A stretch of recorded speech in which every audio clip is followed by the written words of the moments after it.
I'm ready. Whoa! What?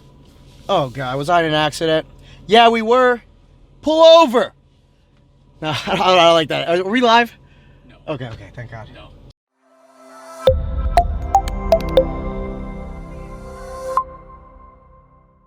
Hey Facebook friends, it's Ryan Reed with Read and Read, here to give you a little tip on what to do if you're in a car accident.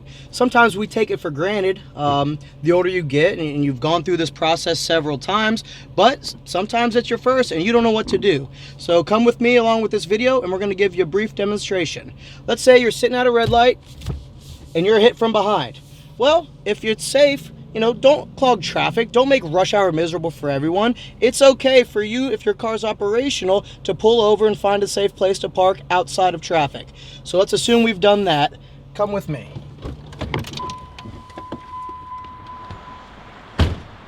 Next, you're gonna want to talk to the guy. Hey, if you're not hurt, how you doing? No, I'm okay. Are you okay? Do we need an ambulance? No, we're good. Skip all through that. Take a look at the damage to the vehicle. If you have your cell phone, take pictures of it. Importantly, take pictures of the damage to the at-fault vehicle. Usually it's much more significant and much more helpful to a future case than your own damage, which might be minimal. Take a picture of the license plate. Additionally, you never know. People are crazy nowadays, especially in Florida. Get in here, take a picture of the VIN number. Those plates could be phony in the back. This could be a stolen vehicle. Make sure you get a picture of the registration. Should look like this, a nice rectangular Florida vehicle registration. Make sure it's current. If it's not current, again, you're looking at an unregistered, unlicensed vehicle, and you might want to consider calling the police at that time. Make sure you get a picture of their insurance card.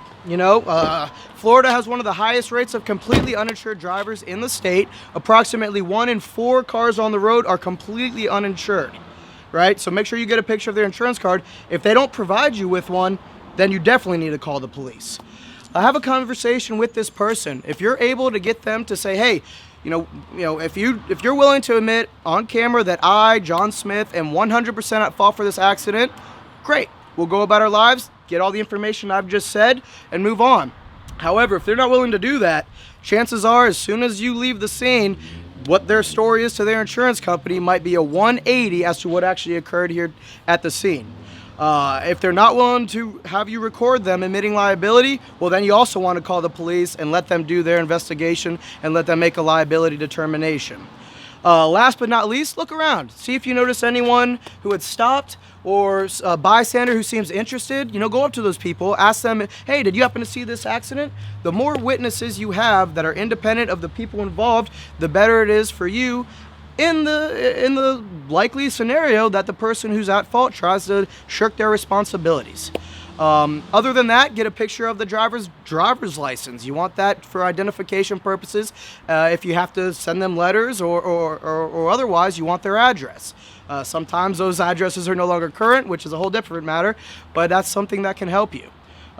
We have people, friends and family, they'll call us from the scene. We tell them the same things that we're telling you on how to document the scene of an accident yourself. So if you're a young driver, 16 years old or 21 years old or however old you are and it's your first accident, these are all things that you can do on your own to save yourself a lot of headache in the future.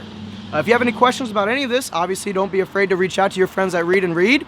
If you got any information you didn't know before, go ahead and like and share the video. Especially share with any new or young drivers. This could be very helpful to them. And remember, at Read and Read, it's like having a lawyer in the family.